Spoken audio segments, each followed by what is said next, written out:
Women are amplifiers. You give them a sperm cell, they turn it into a baby. You give them a home, they turn it into a warm, peaceful retreat. I mean, they take things and they beautify things. They make the world beautiful when they're in their feminine. And if a man pours into a woman and she receives him, she will amplify that tenfold, 100-fold. I mean, it's more valuable than printing money at the bank.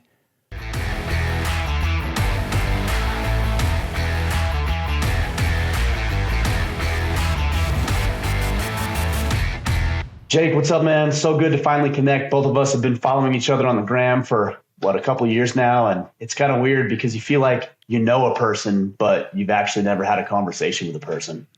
Yeah, it's the world of social media, right? Thanks for having me, brother. I love your stuff. I got to say, I think it's needed now more than ever. It's really interesting when I think the role, at least the script tells us that the roles are reversed, right? So everything you see is about making men more effeminate and making women more masculine. And I don't know if it's the idea of reversing the roles or just creating this like androgynous individual where everybody's the exact same, but it's horrible and it goes against all human biology. Amen, brother. What do you think it is? Do you think it's a deliberate strategy, or do you think it's just the byproduct of modern times and the ease of modernity and that sort of thing? I do think it's a deliberate strategy. Yeah. I think you said it perfectly. I mean, I believe that they are weaponizing, and by they, because people think, well, who's they? The people in control of our society that control the masses. I think that they are weaponizing masculinity against men and femininity against women. So like they're trying to take women out of their natural feminine essence, right? Mm-hmm. And they're trying to take men out of their natural masculine essence, because if you remove masculinity from a man, what happens? You have nobody to protect society. You have nobody to stand up against corruption, right? And if you remove femininity from women, you have a bunch of cold, robotic, rigid, tense women who are no longer connected to their pleasure, connected to their intuition. And then you start to see that affect motherhood and fatherhood and the destruction of the family unit. I mean, it has a whole downstream effect. But there's not just one thing that is doing it, though. There's such a combination, right, of many things. Social media making men passive, pornography, another thing, the chemicals in the food, the air we breathe, the water we drink, the trauma, the fatherless homes, the critical controlling mothers. I mean, men really get it from all angles to reduce their masculinity. And it's hard to be strong and steady in the world that wants to pull you into submission and passivity. It's interesting because when I was a kid, my mom raised me primarily on her own. I had a couple of stepdads come into my life who were, for the sake of argument, less than stellar examples of what it meant to be a man. So she did a lot, but also she recognized that she didn't fully have what it took to raise me from a boy to a man. And that was not an indictment against her. And I was going to say you'd be surprised. I actually don't think you'd be surprised about how many single women connect with us, tune into what we're doing, will message me and say, hey, I'm raising, a 10-year-old boy, an 8-year-old boy, a 13-year-old boy. I don't know what to do. But then you jump on social media and you have these boss babe type moms that they portray themselves to have it all figured out. But in the real world, every single mother that I've ever connected with, whether it's in face-to-face or on social media, is like, I don't know what to do. Can you help me? Can you give me some insight? Can you give me some pointers?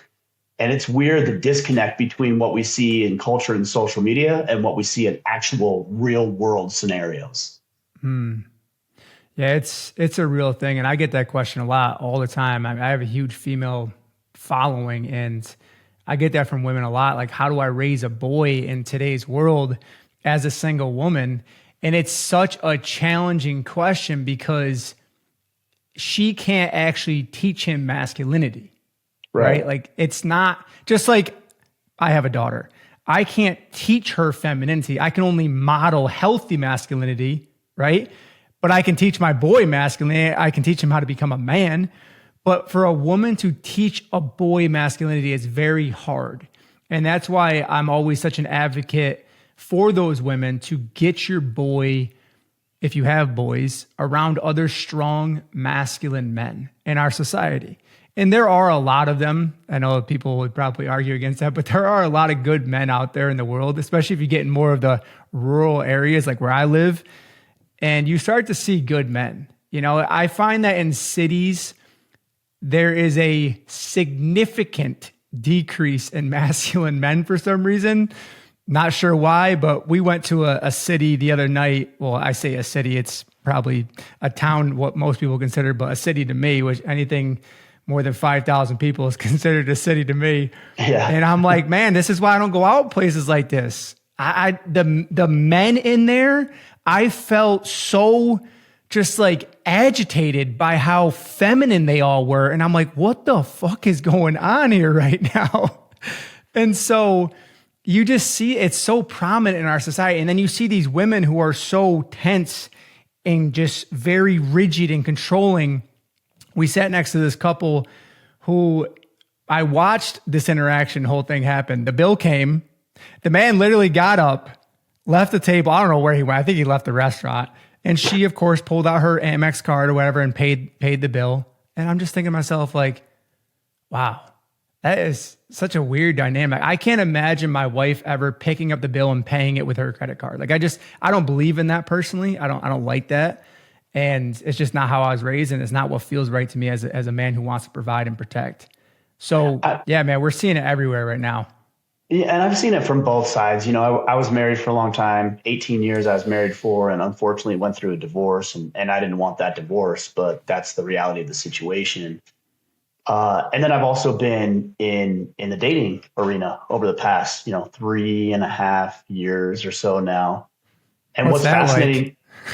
It's wild. At 45 years old, it's wild. But the most interesting thing to me is that from my perspective, I'm not in a big city like you're talking about. I'm in a pretty rural area in southern Utah, small town feel, very conservative, religious-based principles. So that's the area from which I speak. But most of the women that I talk with or have talked with or heard from, even if it's on the podcast, are like, well, I want a man. I want a man who's going to open the door and pay for dinner and plan a date. And I like doing stuff like that. I'd rather do stuff like that. Like I'll lead in that department. And so let's say they'll want it, but then on the other hand, and it seems like the longer a woman is divorced or separated for, they've just embraced this masculine presence where it's like, hey, if you want me to be the man, then you're going to have to be the woman. We can't both be the man. So either you have to step into the role of woman and let me be the man, or you can be the man, but I'm not interested. And it's a really weird dynamic to deal with. Yeah. I mean, what you're dealing with is what I call the masculine shield in a woman. And it thickens over time. Yes. Right? Like the longer she is out on her own, providing for herself, leading herself, being Miss Independent, that shield gets thicker and thicker and thicker. Like, for example, when I met my wife, she had been single for, I think, 3 years at that point. Mm-hmm. And so she had some of that strong, independent mindset. And we went through a couple years of really balancing out that polarity. As I stepped into my masculine energy, she stepped into her feminine energy. She had to learn to soften and let go of control. And Melissa was always an extremely sweet, loving, amazing woman. But even she had that masculine shield. It wasn't super thick, but even she had that shield that I had to help her let down, right? Like I had to lead her into letting go of that shield and basically saying, listen, I got you. You don't need this anymore because it's not serving you. I want to lead this relationship. I want to provide. I want to protect. And the only way I can do this right now is if you allow it. And a lot of women, they say they want a masculine man, but then when he's actually there, they start to resist him subconsciously, right? So it's like you say you want him, but then he shows up and he wants to take care of you, wants to support you. And you start saying shit like, I'm fine. It's okay. I got it. I'm good. You're basically telling him, hey, you don't have any purpose here. And I know you're a masculine dude. Like you're just like, hey, I need a purpose in this situation right now or in this relationship, or else I don't really feel needed here. So I'm going to exit. And that's how I roll too. Like if I don't have a purpose in being somewhere, then why am I here? Men are so purpose driven, and women are literally stripping away the purpose from a man's masculinity to step up to take the lead in the relationship. Yeah, it's funny because I've seen it on both sides of the spectrum, man. I had a woman punch my shoulder one time on a date, pat me on the back like I'm her bro. And I said, hey, like, please don't do that. And she's like, what do you mean? I'm like, we're not buddies. Like, I'm interested in you. I hope you're interested in me, but like, I'm not here to be not interested in you now. Yeah. I mean, I can do that with my bros, but I'm not going to do that with my woman. Like, we're not going down that hole, but it is interesting. It's wild to see.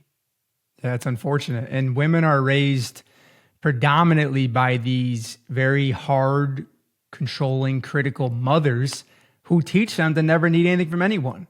Mm-hmm. And they start at a very young age to psychologically program these women, like, don't ask anyone for anything. Don't ever look weak. Don't ever need support. Don't ever need help. But like, especially as you go into motherhood, if you're a woman who's going to have kids or wants to have kids, like you have to learn the most deepest, truest form of surrender, which is to be supported, which is to be held by a man, right? If you allow that and you have a good man in your life, hopefully you've chosen to have a child with, but like motherhood brings a woman into the deepest surrender possible, or she just absolutely burns herself out and self-destructs.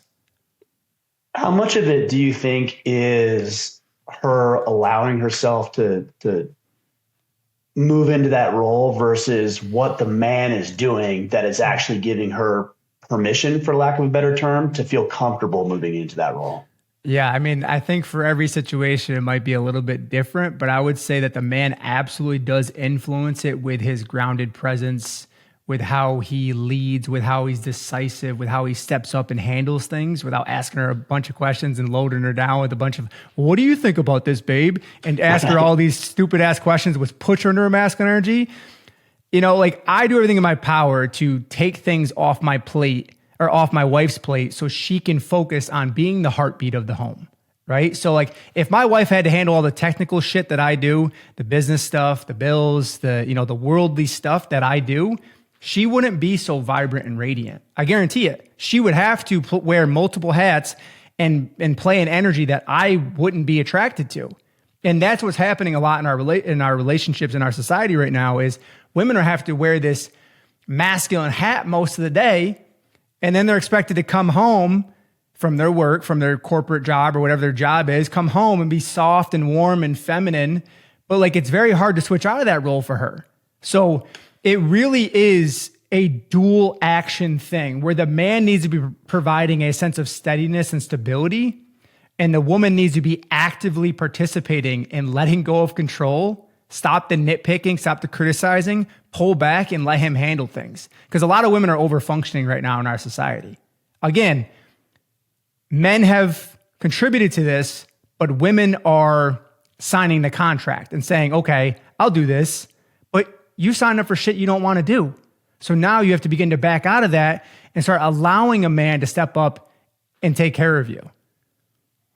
Yeah, I think that's why it resonates so deeply with what you put out into the world, is because most of society will do one or the other. Like, men, do this, break your back, go all in, like it's your responsibility only. And then the other side of the spectrum is women are horrible.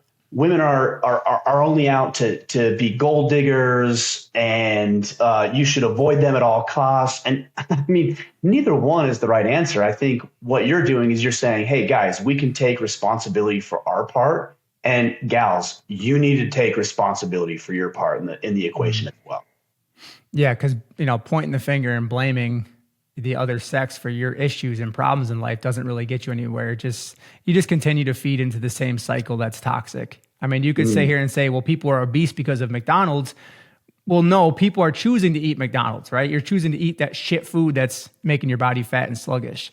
So it's like, you have to think about what you're signing up for and enrolling yourself, and then think about how you can begin to reverse engineer that. And that's really, where the polarity comes into place, is like, if a man doesn't feel strong in his relationship, if he doesn't feel respected and desired by his woman, He has to begin with not what she's doing, but how he showed up over the years or not showed up over the years. Have you allowed her to harden? Have you allowed her to become bitchy and have an attitude and lose respect for you without healthy boundaries? Because a lot of men, they have very weak boundaries with their woman. She ends up walking all over him, and women lose sexual attraction towards a man who she doesn't respect. So it plays both sides. And then, of course, you have the woman's work where she's like, she needs to connect to her pleasure, connect to her body, stop the over-giving, over-functioning, and learn how to pull back and really rest. And that's very hard for a lot of women in our society because they are stuck in survival mode. Well, this is why you'll hear guys who will complain about women who will say, well, you know, I'm a good guy, I'm a nice guy, I'm a decent guy, blah, blah, blah, blah. And she keeps going for the bad boy. I'm like, she doesn't like the bad boy. She likes the boundaries. She likes the rules. She likes the leadership. She doesn't like the dick-headedness. She doesn't like the abuse. But if that comes with a man who's finally going to assert himself to some degree, then she's going to choose that over a passive coward. 100%. I see it all the time with the guys I work with. You know, the nice guy act is, it puts women into a forced masculine position when he's so like, yeah, whatever you want to do, babe. And he's super soft and cowardly. When you're submissive as a man, the woman basically has two choices. She can either step up and take the reins, which most women end up doing, or she can just say, I'm not going to do this and leave the relationship. But what I see a lot of times is the man he wants to make his woman happy, right? So he ends up with this mentality of whatever you want to do, babe, happy wife, happy life. Like he just is always like, wherever you want to go, whatever you want to do, you decide. But the truth is, if she has a feminine essence, which I would say a majority of women do, they've just kind of disconnected from it. She wants a man who steps up and takes the lead, who says, hey, baby, I made his dinner reservations for Friday at 7 p.m. Does that sound good to you? You know, like very assertive, very dominant, but it's healthy. It's not like, you know, demanding or controlling her and bossing her around. Like, you're going to listen to me and shut your fucking mouth. Like, that's not healthy masculinity, right? So there's such a lost art of actually leading and courting in a relationship that we've lost over the years. And it's unfortunate, but I do believe that the conversations that are being had like this around it are beginning to shift the tides of this.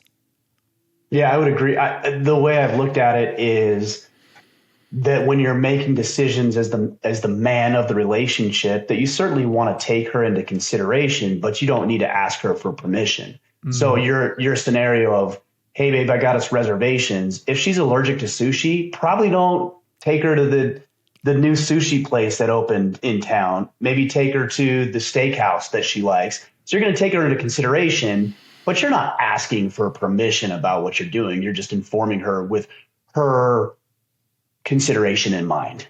Yeah. I always give the analogy of like being a pilot on a plane, and I'm sure you've flown before, and you've been on a plane where you hit turbulence and the pilot comes on and he's like, we are now experiencing some turbulence right now for the next 20 minutes. I'd like you to sit back and fasten your seat buckles and we will get you safely to your destination. And he comes on so grounded, so calm, so safe. Yeah. And you just like, you don't even hear it most of the time. You're just like, go back to like watching whatever you're watching or talking whatever you're talking to. Think nothing of it, right?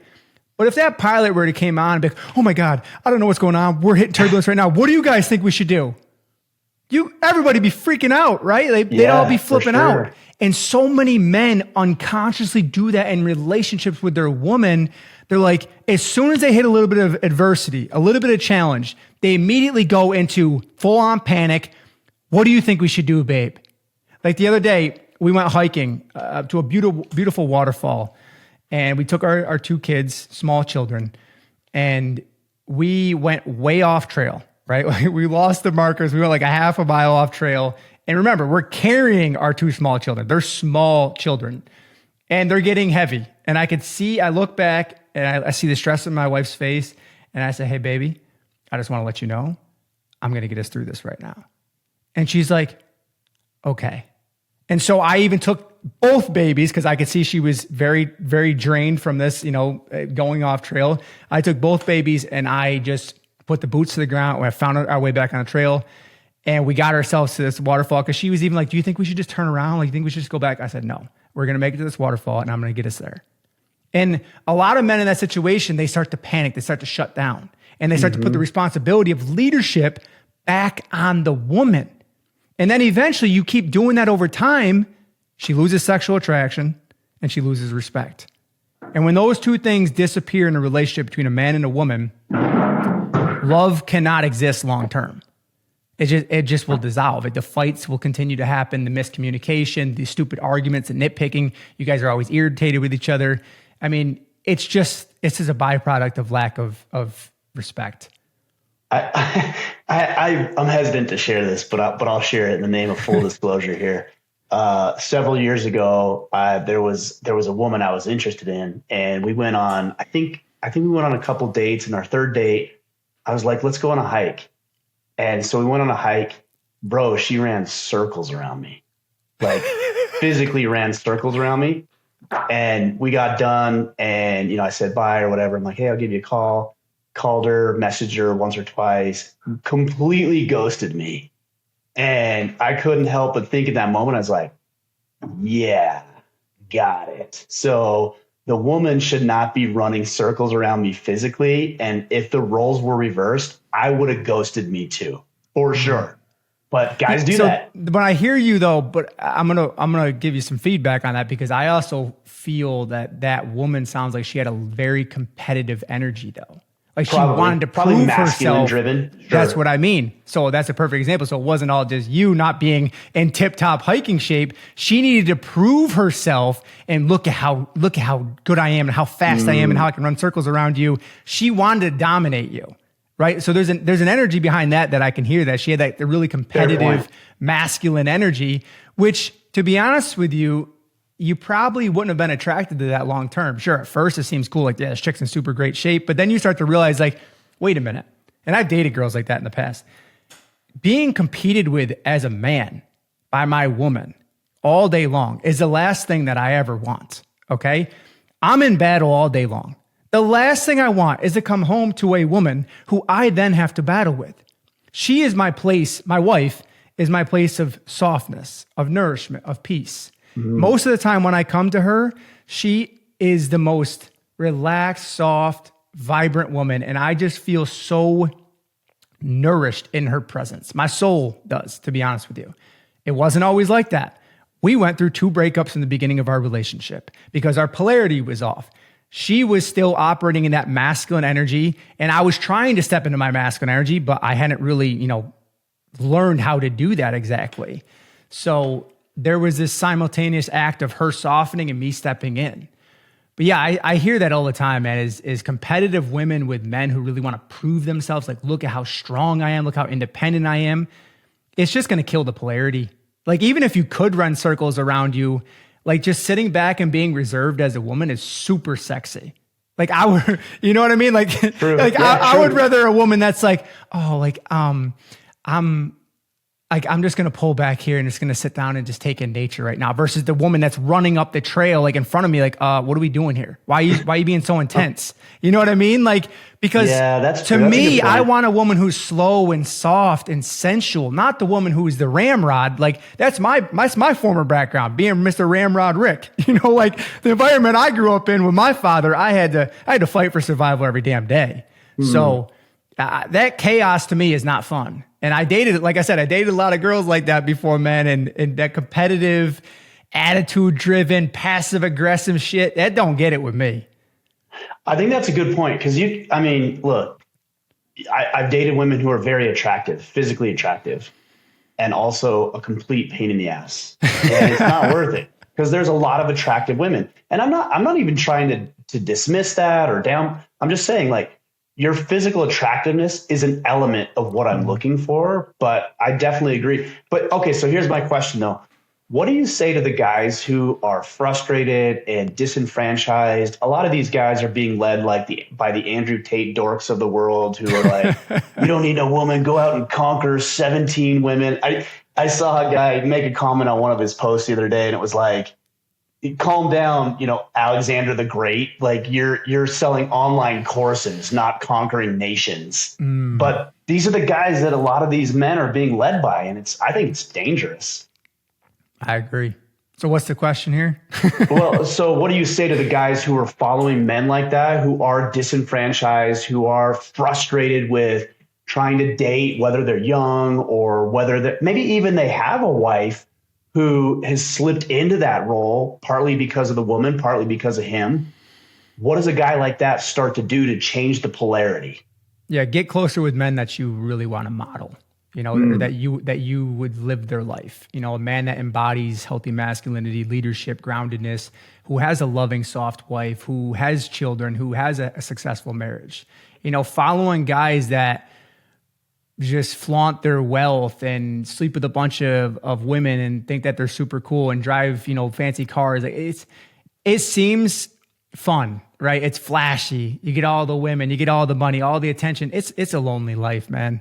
Like, those guys that promote that lifestyle, it's a lonely life. And I've even heard a lot of those guys say that before. It's like having all those women, all that fame, all that success, like it's still not fulfilling. And I had to learn that the own hard way myself. But like becoming a father and a husband, which by the way, I never thought I was going to become until I met my wife and we went through our stuff. But becoming a father and becoming a husband is the most fulfilling thing I've ever felt and the most successful I have ever felt. I'm, beside all the validation, the material, whatever, the success, all that, like none of that compares. And for guys that are listening to that type of aggressive, masculine content, it's just going to poison the water. It's just poisoning the water, and it's going to mucky up the water. So you'll never see clearly what true masculinity is, because true masculinity is not aggression. It's not about control. It's not about dominating other people. It's not about all the achievements of material bullshit. Like that's not what masculinity is. Like that to me is just like little boys running around looking for validation that they never got when they were children. So to me, like I hang out with older men. I have two men that are 82 years old that were both ex-military, served in Vietnam, and they are to me what true masculinity is, right? Like they have had 50 plus year relationships happily. Like they're super slow with their words. They're very calculated. They're very intelligent. They're not reactive, emotionally charged to things, which is another big part of masculinity. They're just very grounded. And I look at that and I admire those type of men, because my father, who I love dearly, and we have a great relationship now, growing up, he was the opposite of that. He was very angry, very emotionally charged, and just always upset. And I never felt good enough in him. I never felt in his presence. I never felt like he was proud of me. And that really hurt me deeply. And what I see in today's society is all these aggressive red pill influencers, they're just hurting. And that's why you don't see them in successful marriages with children, because it takes real work to hunker down and to weather those storms, man. Like to have a child with a woman and to make it through that, and not only make it through it, but also strengthen your relationship through that process. That is the hardest work that a man will ever do. But the easy shit is just to be single and go out and bang whatever chick you can and make some money. That's easy work. Being a father and being present in your home and actively involved in your children's lives, that's the hardest work that you could possibly do. Yeah, I mean, it's so true, because even if you're going out, like you said, and banging those chicks and having a good time, you still go home alone, whether it's at 10 p.m. or 6 a.m. You still go home alone.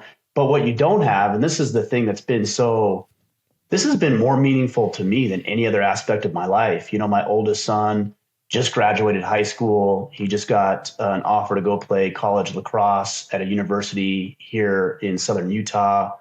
And so, getting those messages of like, hey, Dad, I just got this offer. Or, hey, Dad, my girlfriend just broke up with me. Can we talk about it? Or, hey, Dad, my birthday's coming up. I saved some money. I want this Lego set. Can we build it together? So I have a wide spectrum of conversations with my kids, but that stuff means more to me than anything else. I mean, it truly is the best part of life. But you know what that tells me though, brother, is you're doing a damn good job as a father. I hope. I try to. I miss it sometimes, but I try to get it right. You are, man. And I could tell just by, if your sons are coming to you and looking for that type of advice, it means that you've built that relationship with them. And a lot of fathers don't build that relationship. Yeah. Yeah, for sure. And look, I haven't always, and so I've had to really recalibrate my life and reorient towards So you're that telling me when that you I. weren't perfect all the time? Yeah, surprise, surprise, right? Oh Anybody man. who knows me would not be surprised by that at all. But one thing though, also, Jake, is it seems like you talked about your dad, and I've heard a version of what you said literally 1,000 times at this point. Of hey, my dad and I didn't have a great relationship, but we do now because here's how he's acting now. It seems like it it comes with age and wisdom, which makes sense because life humbles you and it teaches you lessons. And if you're not humble, it will humble you. Do you feel like that just has to come with time, or are you saying that you can actually accelerate that process? You talk about the 2 80-year-old men that you spend time with, like that's a level of humility and understanding that I don't think a lot of people grasp, a lot of men grasp. My wife actually pointed out to me one time. She said to me, she goes, and this is going to make me a little bit emotional, I feel like, because it's a hard conversation sometimes. But she said, your father, I've seen such a change in him because of the change in you. And you were a huge catalyst in his transformation and change as a man. And I was relentless, with my healing journey. Like if I told you the amount of time, energy, and money I spent on my healing journey, you would be like, okay, holy shit, you've gone down the path. Like I literally spent thousands of hours listening, learning, reading, paying for coaches, going to seminars, like anything you could imagine to heal myself because like I wanted to live a good life. I just didn't know how to do it. So I started going in the world to seek answers. I mean, at one point I literally moved into the mountains of California and lived in the mountains for 6 months by myself in total isolation. Whoa. So like, I'd like to do that now, actually. So, I mean, I got 10 years, 8 years. My youngest is 10. So in 8 years, I'm going to do what you just did just for fun. No healing, just for fun. But I tell you, man, I got lost a little bit in the healing world, in the new age spiritual community. I got a little lost there. I did all, the breath work, all that stuff. And I read all those books. And what I came to realize is that it just takes radical accountability, like being honest with yourself about where you're at and what you're holding on to.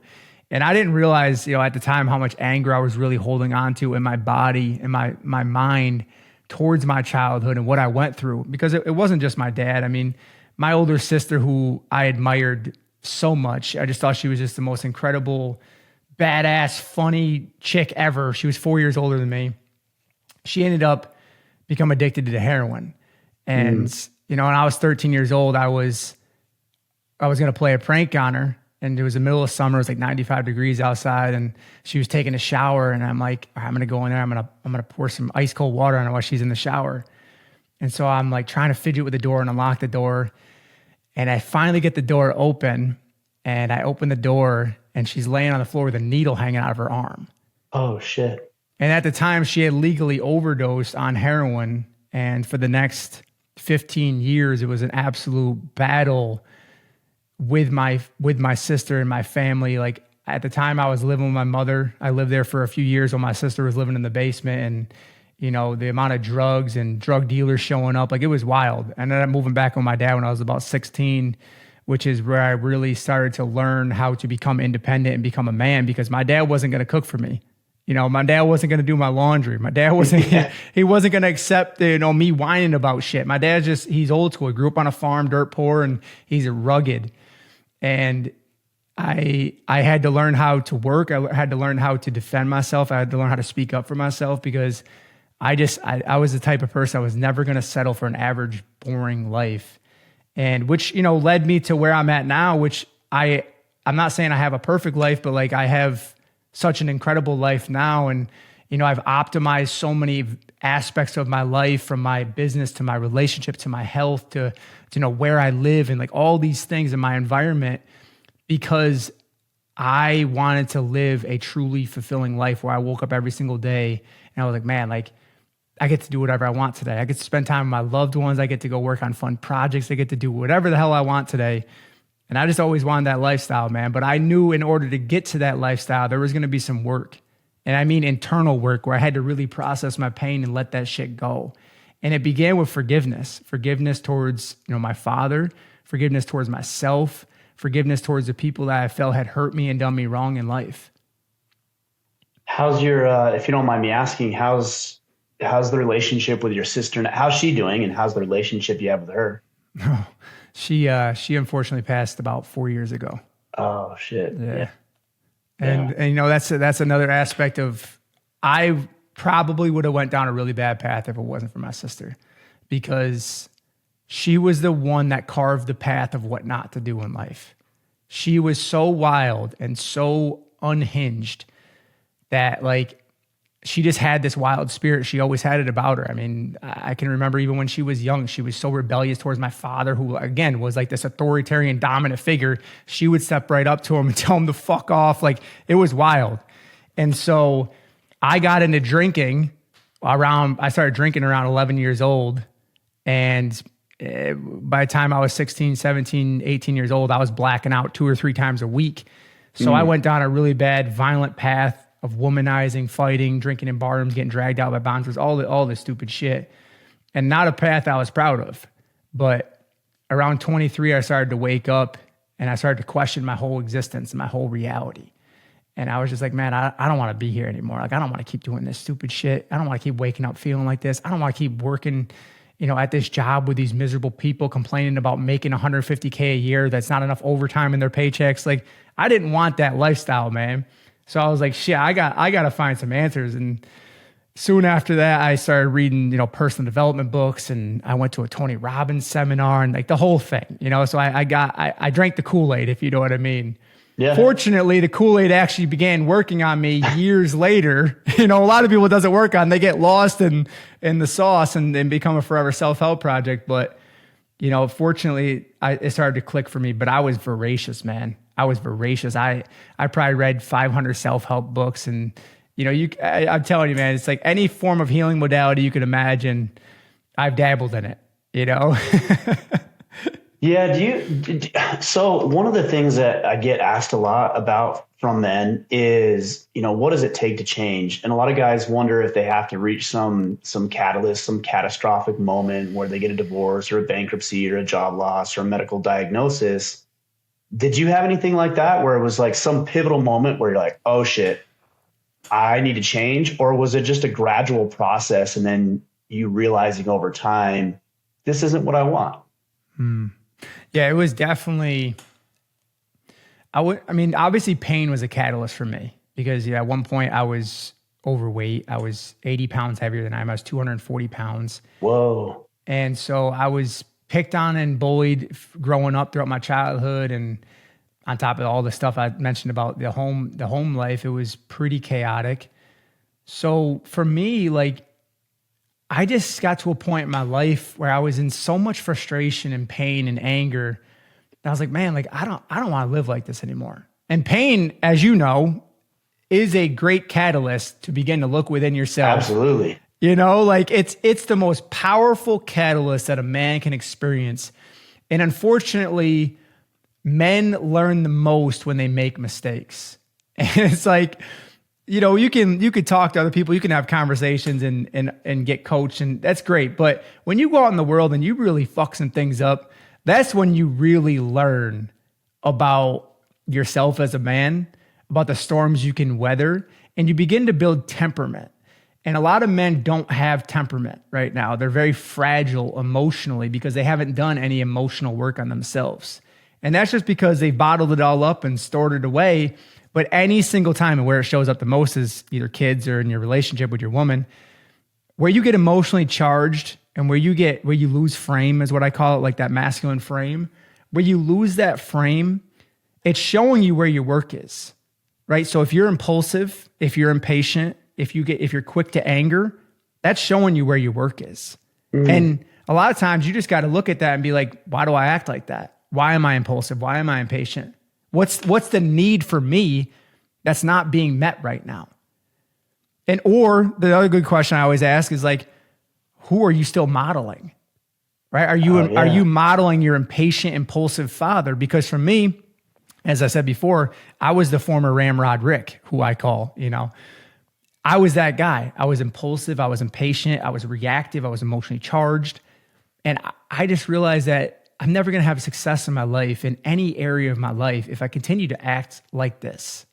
So you really got to think about like, or maybe you're the tiptoe Timmy type where you dance around situations, you don't speak your truth, you don't assert yourself, you don't hold those healthy boundaries. Who are you modeling? And why are you afraid to step up for yourself? Are you doing that because you had a nervous, controlling, hovering mother who micromanaged every step of the way? Like, you got to begin to think about, and it's, you know, if you look back at your childhood, you'll always find the root of it right there. And so the catalyst for change is often pain, but often the pain gets buried so deep that it's hard to find. And that's why working with coaches and mentors is very helpful, and having real conversations with people that are actually going to call you out on your bullshit. Yeah, I like your names too. Tiptoe Timmy, Ramrod Rick. Those are some good personas. This is actually why I want to hear what you think about this, but this is actually why I make the distinction between masculinity and manliness, because what you're talking about right now, I think is, and we kind of referenced it earlier when we talked about getting older, getting wiser, being humbled, looking at your dad, looking at these 80-year-old role models that you have in your life. Those guys are what I would say are developing manliness. You know, for example, one of my sons last year got into a fight with one of his friends. And, you know, they're both sports guys. They're both hotheads. They're both competitive. And they got into a fight. And it happens. Like, no big deal. It happens. They duke it out. And then guys are pretty good about being friends again.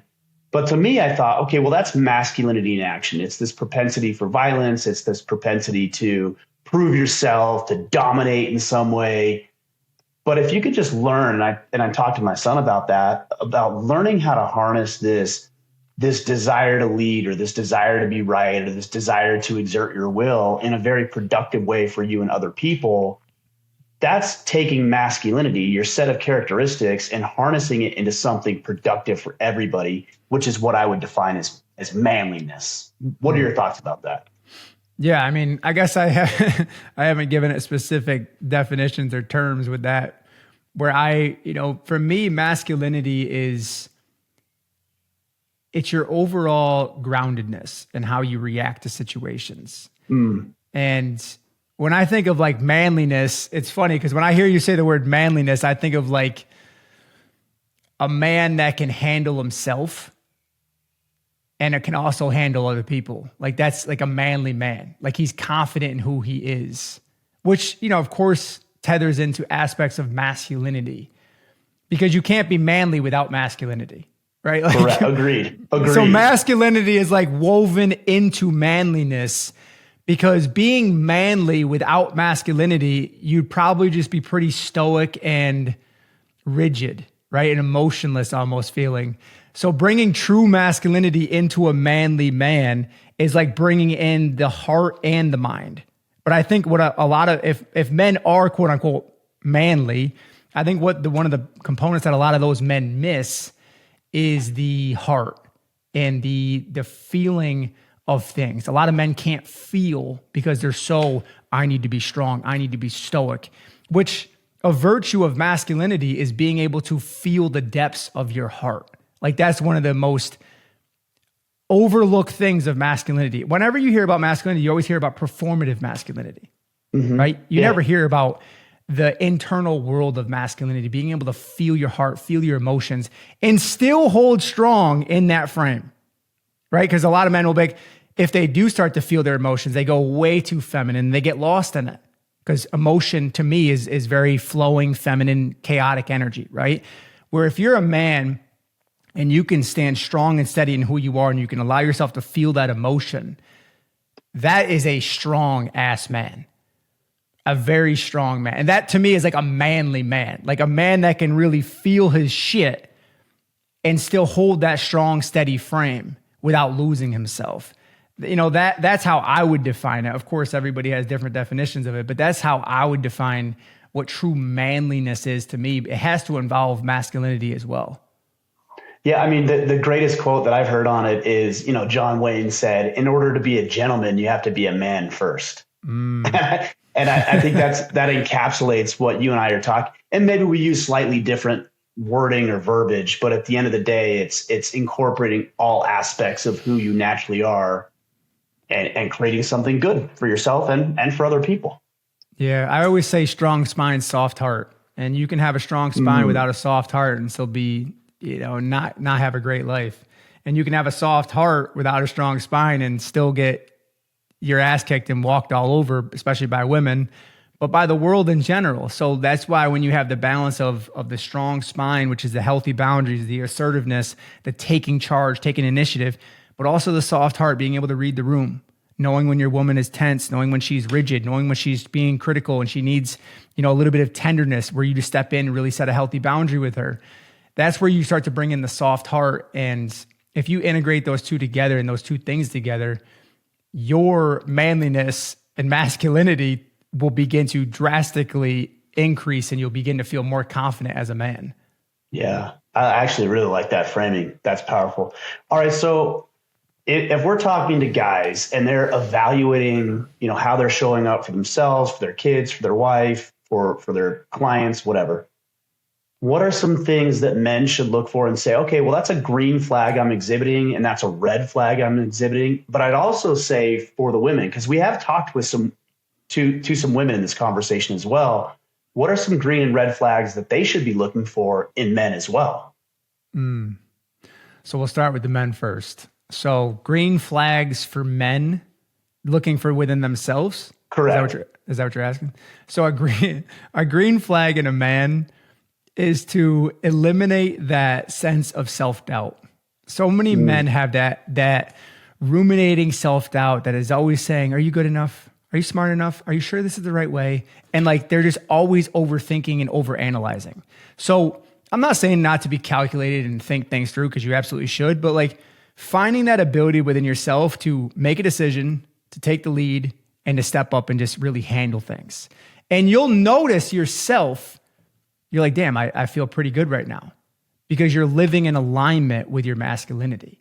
But if you're just sitting back and being passive and not speaking up when you should, you're going to feel like a flimsy noodle, right? You don't want to feel like that. So you want to do an internal audit of yourself and really begin to ask, am I being decisive? Am I taking the lead? How are my boundaries? Because without those things, you really can't have a strong masculine frame. And you want to feel strong as a man. You want to feel, capable and competent within yourself. And if you keep outsourcing your leadership, for example, if you're in a relationship with a woman and you keep outsourcing your leadership to her, you're never going to feel strong. So you can't continue to go through life being a yes man and appeasing everybody and being a people pleaser, because people lose respect for that. But more importantly, you lose respect for that as a man. So you gotta realize when you're being passive, when you're shutting down to your emotions, when you're being avoidant. Avoidance is a really big thing for a lot of men, is I don't want to deal with this right now. I'm going to put this away. So the opposite of avoidance would be being accountable and leaning in. Yeah, really, assertiveness. For example, my wife and I were having a conversation earlier. That was a rather challenging conversation. And I noticed myself wanting to withdraw and pull back and just be like, oh, fuck, I don't want to deal with this right now. But I'm like, no, I love her. I'm going to lean in right now. So I walked over to her. I sat down. I said, baby, I love you. I want to work through this right now. I need you to drop the defensiveness and be receptive to what I want to share with you. Can you do that for me? And she immediately softened, because I got back on, on her team. We're teammates here. So you got to realize when you're being avoidant, that's a big one emotionally. When you're being passive, when you're being argumentative, when you're being arrogant, you got to know when you're not leading, when you should be stepping up. You just got to take a look at what in your life right now, what you're avoiding, what you're running from as a man. And I like that. Go ahead. I was just to say, I think you hit on some good green flags and red flags. What would you say to the women looking for characteristics in their husband or a future partner? First, to look at your own masculinity. Yeah, fair. I mean, that's your whole work, right? Or at least a large portion of your work. Yeah, to let down your own shield, because then you'll be able to see masculinity clearly in men, to be honest with you. It's very hard to see healthy masculinity in a man if you don't feel safe in your own masculinity as a woman. But outside of that, I would say for a woman, when she feels safe emotionally and physically with a man, when she can let down her guard and trust that he will handle something, is a huge green flag. When you can kind of just let go and soften and not have to be in control, not be the one leading, he steps up and he's like, you know what, baby, I'm going to take care of this. I'm going to handle this. But again, it's also how she inspires him and invites him to do things, because men are not mind readers. Okay. So if a woman wants more of her man's masculinity, she often has to call upon it, right? And ask for it without feeling like an inconvenience or feeling guilty. So, the framework that we always teach is the invitation framework, which is you approach the man, say your husband, and say you want him to, stupid example, take the trash out. And you lean into him and you're like, hey, baby, could you do me a favor? Could you take that trash out? And you say it in just a very inviting, evoking way where the man's like, well, yeah, I could take the trash out. Or like another one. A very seductive way. Yes. Just say it seductively, and maybe have very minimal clothes on, and he'll definitely do it. The pickle jar is another perfect example. We know you can open the pickle jar. Oh, yeah, good point. But you come to the man, you're like, hey, baby, could I, my wife does this all the time. I swear she's manipulating me. But she comes to me and she's like, hey, baby, could I borrow your big muscles and could you open this jar for me? Now, I know she could open the jar. I know she could run it under some hot water. She could probably pop it with the spoon trick or whatever. But again, you got to give your man a sense of purpose. So I know I'm getting off a little bit on track of the green flags here, but steadiness, stability, safety, leadership, decisiveness, all those things to me are a green flag in a man. And the last one, which would be like the cherry on the cake, is a man who is emotionally available. A man that doesn't avoid his emotions or shut down to his emotions, but it's like, hey, let's talk about this right now. I want to hear what you have to say about this. I want to learn how I can better support you. Share that with me.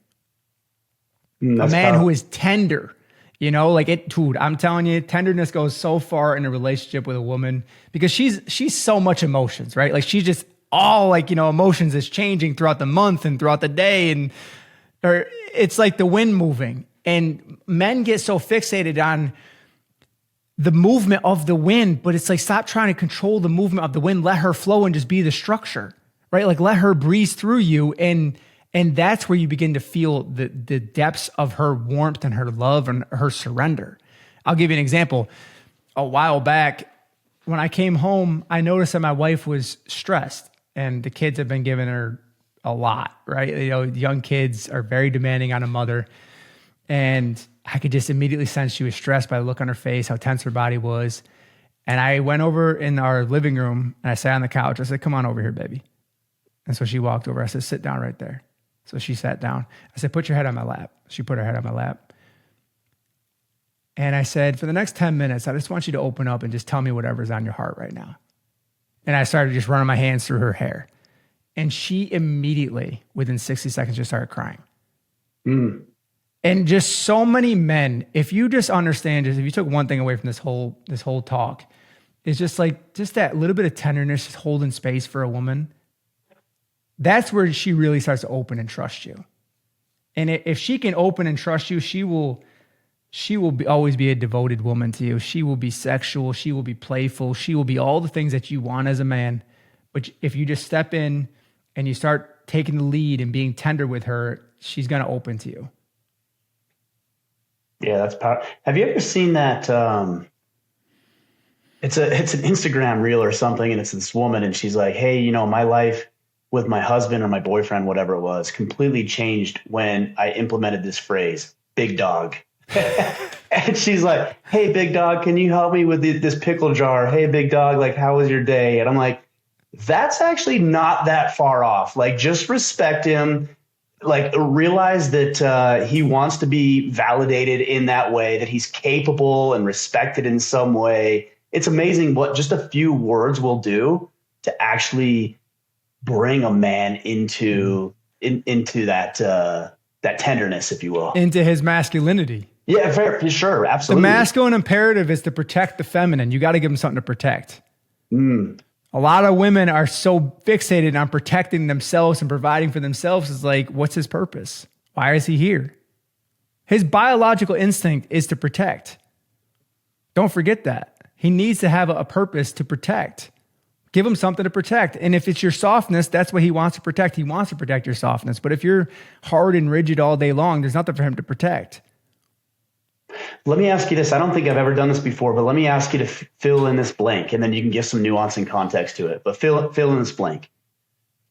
Where a man is a protector and provider, a woman is blank. Where a man is a protector and a provider, a woman is soft and relaxed. I like it. I mean, that'd be nice, right? Yeah. Wouldn't that be amazing? Ideally, right? Like, why are you working so hard being a protector and provider? You want to come home to a woman that is relaxed, is soft, is peaceful. Because ultimately, she provides him a sense of peace that he could never find elsewhere. I think about that often. The term that I've often used for a home, for example, and I believe that a woman can take raw resources and make it beautiful and lovely. I mean, you think about a house built of wood and drywall, and she puts pictures on it and throw blankets and pillows and makes it smell good because she's cooking dinner. It's like, hey, you just took these raw resources and made it somewhere I actually want to be. Or a man provides the DNA required to bring a human being into the world, and she incubates it for 9 months and turns it into this amazing creature capable of incredible things. That it's like, man, if men just understood that we provide the resources and then she makes those resources and turns them into something lovely, I think if both sides knew that and embraced that role better, everybody would be happier and more fulfilled. Women are amplifiers. You give them a sperm cell, they turn it into a baby. You give them a home, they turn it into a warm, peaceful retreat. I mean, they take things and they beautify things. They make the world beautiful when they're in their feminine. And if a man pours into a woman and she receives him, she will amplify that tenfold, 100-fold. I mean, it's more valuable than printing money at the bank. And I'm only speaking this from true experience of actually living in a relationship with a feminine woman who embodies everything that I'm telling you right now, and the spectrum of what's possible when a man really pours into that. And it's not always comfortable. It's not always easy because we've had a lot of hard conversations. I've had to set boundaries. She's had to set boundaries, but we've learned to work together. And when you have that as a man, it's just like the Holy Grail.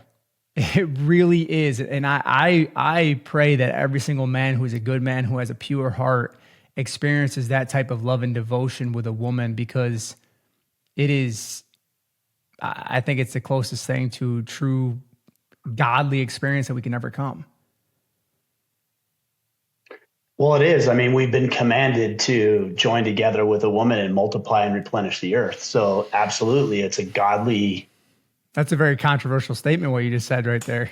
I mean, it shouldn't be. It's truth. It shouldn't be. And I think it's probably pretty accurate. I'm not a religious scholar, but I'm pretty sure it's pretty accurate among most religions and spiritual beliefs that we are divine when we're together. We're supposed to be together. We're a lot stronger when we're together in our balanced polarity, right? When the man is in his masculine and the woman is in her feminine, that is when you see a truly thriving couple.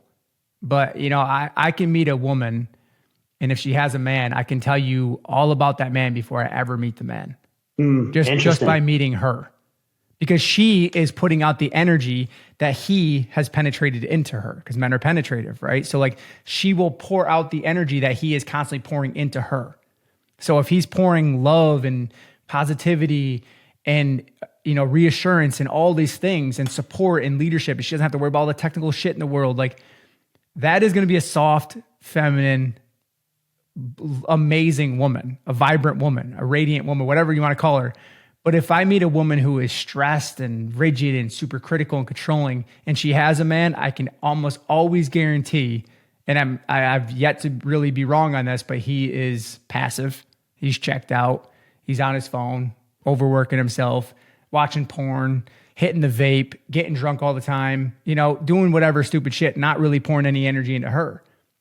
And you can just see it. I was at a restaurant one time and I was standing next to this couple and I was listening to this guy out of my right ear, which was making my ear freaking bleed. Listening to this guy.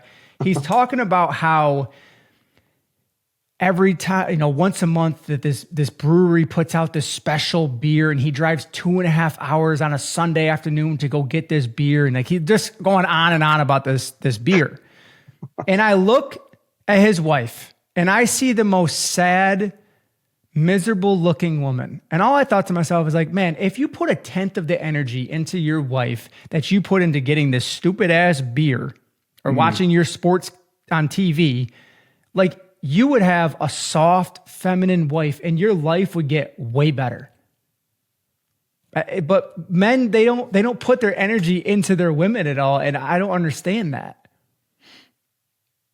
That's a good point. Or their kids. Like you'll see men rattle off sports statistics they've had it memorized. And then it's like, well, what's your son's date of birth? You're like, January 15th, but I don't know the year. I'm guilty of that too, to be honest. So I'm not, casting stones at anybody that I haven't been guilty of. But yeah, that's a good point. Like if you just put a fraction of the effort that you put into the things that you think are important currently into the things that truly are, your life would turn around. Yeah, your wife, your kids, your home, like you start being more attentive to those things, like, and you start to see those things grow. I look at it like a garden.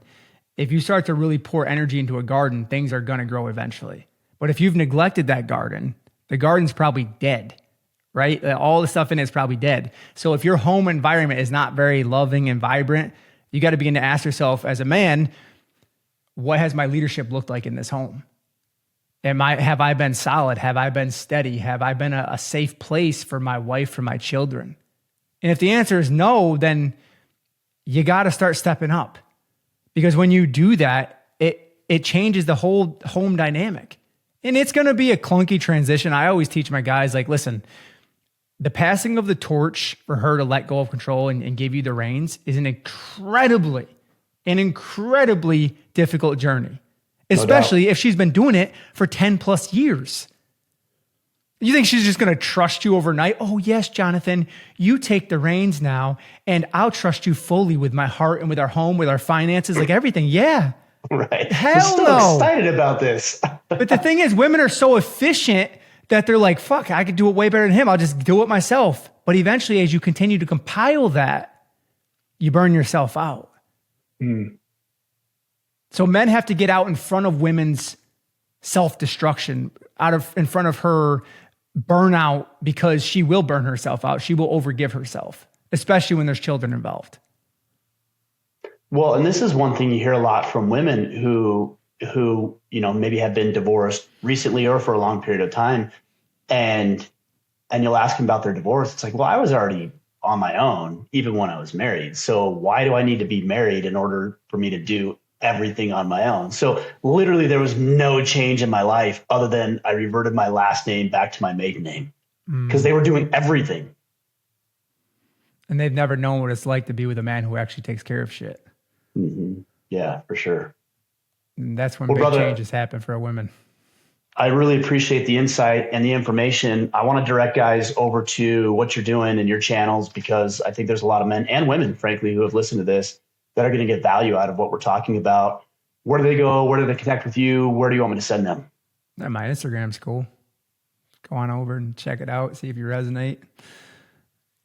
Perfect. I have a website as well, jakewoodard.com.